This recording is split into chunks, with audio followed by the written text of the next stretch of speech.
और देखिए, अमेरिका से तनाव के वक्त ईरान ने अपने अंडरग्राउंड बेस का वीडियो भी जारी किया है। ईरान का अंडरग्राउंड मिसाइल टनल नजर आया। इसमें पहली बार ईरान ने यह वीडियो जारी किया है। टनल के अंदर मिसाइलों का जखीरा नजर आया। टनल में एक से एक घातक मिसाइलें मौजूद है जिनको डिस्प्ले किया गया। तो ईरान ने पूरी की पूरी मिसाइल सिटी बना दी है हमला करने के लिए। कभी ऐसी नौबत आती कि अचानक अमेरिका पर हमला बोलना पड़े तो ये मिसाइल सिटी बनाई गई है। और देखिए, ईरान के इस टनल में मिसाइल, इंजन, मोबाइल लॉन्चर्स और एडवांस वेपन का बड़ा जखीरा है। मिसाइलों की बात करें तो पावे क्रूज मिसाइल है इसमें, जिसकी रेंज 1650 किलोमीटर है। कम ऊंचाई पर उड़ान भर सकता है। मार्ग बदलने की क्षमता है इसके अंदर। इसके अलावा गदर 380 क्रूज मिसाइल भी है जिसकी रेंज 1000 किलोमीटर से ज्यादा है। एंटी जैमिंग तकनीक से यह लैस है।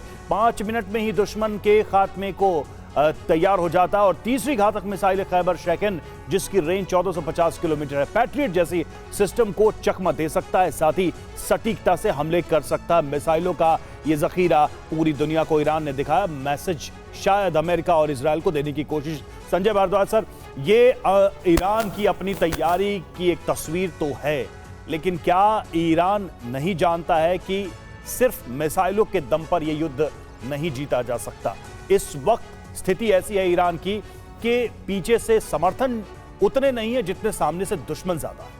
देखिए रवि, बिल्कुल सही बात है। आप ये बात समझ रहे हैं कि ईरान ये जानता है कि ये जंग हथियारों से और मिसाइल से नहीं जीती जा सकती, लेकिन ईरान इस जंग को आइडियोलॉजिकल, रिलीजियस, इस्लामिक जंग बनाने का प्रयास काफ़ी समय से कर रहा है कि पूरा जो मिडिल ईस्ट है, जो इस्लामिक वर्ल्ड है, वो संकट में है। ये बात प्रोजेक्ट करे और सारे जितने भी प्रॉक्सीज हैं, हूती है, हमास है, हिजबुल्लाह है, बचे ही कौन है? मतलब अगर ताकत के तौर पे मैं आपसे सीधे पूछूं, कौन सी शक्तियां बची हैं जो इजराइल और अमेरिका के जॉइंट अटैक का सामना कर सकती है? नहीं, मैं वही बात है कि मैसेज अभी ईरान ने क्या कहा, सऊदी अरबिया, कुवैत और जॉर्डन को कहा कि अपने बेसिस अमेरिका इस्तेमाल नहीं करने देना चाहिए अमेरिका को।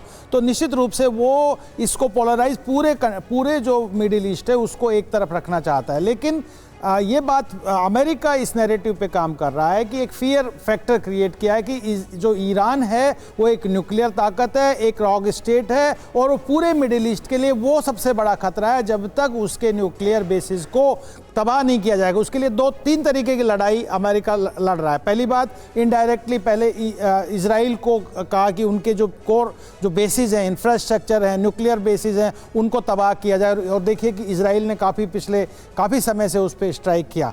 दूसरा, निश्चित रूप से अमेरिका अब जिस तरीके से मोबिलाइजेशन, चाहे यमन में, चाहे कुवैत में, हर जगह अपने जो संसाधन, डियागो गार्सिया तक अपने संसाधन और मिसाइल्स तैयार कर रहे हैं, तो वो सीधा ईरान को चेतावनी है कि आपका जो मंसूबा है वो ठीक नहीं होगा। और तीसरा, ये बात भी कह रहा है कि ईरान क्या कर रहा है। अमेरिका ये बात कहना चाह रहा है कि ईरान आतंकवाद को और इस्लामिक एक्सट्रीमिज्म को, कट्टरवाद को मिडिल ईस्ट में नहीं पूरी दुनिया में बढ़ा रहा है। और ये इस नैरेटिव पे अमेरिका ईरान को तबाह करना चाहता है। जितने भी प्रॉक्सीज हैं, चाहे वो फलस्तीन में काम कर रहे हो, मिडिल ईस्ट में कर रहे हो या बाकी क्षेत्रों में, और ये सीधा मैसेज है कि जो एक्सटर्नल पावर्स उनको सपोर्ट ये 3 पॉइंट्स के जरिए आपने बताया कि अमेरिका ईरान को दरअसल आईना दिखा रहा है कि अगर आपने डील कर दी या फिर अगर आपने न्यूक्लियर को लेकर प्रेशराइज किया वर्ल्ड को, तो फिर अंजाम अच्छा नहीं होगा। लेकिन सुशील जी, एक क्विक रिएक्शन आपसे भी कि आपको लगता है कि ईरान को समर्थन मिलेगा इस्लामिक कंट्रीज से जिस तरह की वो अपील कर रहे हैं? क्या अपनी कंट्रीज या अपने जो मिडिल ईस्ट के मुल्क हैं वो अपना हित नहीं साधेंगे यहाँ पे?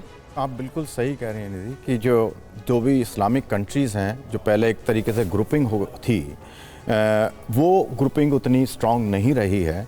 और जो ईरान आवाज़ लगा रहा है इस्लाम के नाम पे कि हमारे साथ रहें और ये हम इस्लाम खतरे में हैं, वो जो उसकी जो वैल्यू है अब वो कम होती जा रही है, क्योंकि हर कंट्री का, जो भी मिडिल ईस्ट में जितने भी कंट्रीज़ हैं, सबका अपना अपना इंटरेस्ट है और हर कोई अपना अपना फ़ायदा उठाने की कोशिश कर रहा है। और क्योंकि हमें मालूम है कि ईरान, सऊदी अरबिया, कतार, इन सब के आपस में अलग अलग डिफरेंसेस भी हैं, क्योंकि वो हर कंट्री अपनी लीडरशिप लेने की कोशिश कर रहा है। तो मुझे जो लगता है कि जो ये जो समस्या पैदा हुई है ईरान के सामने, इसका जो दूसरे कंट्रीज़ हैं वो अपना हित साधने के लिए फ़ायदा उठाएंगे इंस्टेड की वो ईरान की मदद में आएँ। तो उनको जो है ये देख रहे हैं कि वो अमेरिका से वो कितना फ़ायदा उठा पाएँ। और प्रेसिडेंट ट्रंप जैसा कि वो धमकी दे रहे हैं कि 1 महीने का समय दिया है क्या उन्होंने। इसको ऐसे देख सकते हैं कि सारे मुस्लिम कंट्रीज को जोड़ने का एक ही रीजन था गाजा, जो कि अब शायद अपने खात्मे अंतिम पड़ाव पे है, तो अब कोई बाइंडिंग फैक्टर बचा है क्या, तब जबकि शिया सुन्नी में पहले से ही डिवाइडेड नेशंस हैं? आप बिल्कुल सही कह रहे हैं कि जो पहले जो एक बाइंडिंग फैक्टर था कि इस्लाम और पैलेस्टाइन और हमास, वो जो है ख़त्म होता जा रहा है क्योंकि उनको सबको दिख गया है कि इसे वर्चुअली डेड हॉर्स, इसको आगे से हम इसको नहीं कर सकते। तो वो हर देश अपनी फ़ायदे की कोशिश उठाने की कोशिश कर रहा है। अब देखना होगा कि कौन किधर जाता है, क्योंकि अगर जंग हुई तो निश्चित तौर पर आह्वान दोनों तरफ से होगा।